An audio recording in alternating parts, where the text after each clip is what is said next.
সব কাজ শেষ করে এবার উড়িষ্যা ফেরার পালা। বাবা বাসে তুলতে এসেছিল। আমাদের রাস্তার দুই দিকে এত সুন্দর ফিশারি রয়েছে, দেখলে মনে হবে যেন সমুদ্রের মাঝখানে আমরা বসবাস করছি।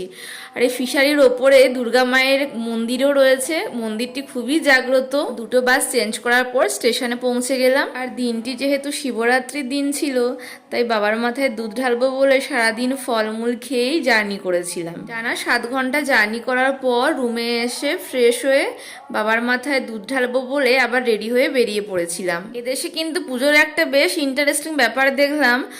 যাদের মানসিক থাকে তারা সারা রাত প্রদীপ জ্বালিয়ে মন্দিরের সামনে বসে থাকেন, যতক্ষণ না পর্যন্ত মহাদেব জাগ্রত হন। মন্দিরের সামনে আবার ভোগ প্রসাদেরও ব্যবস্থা ছিল।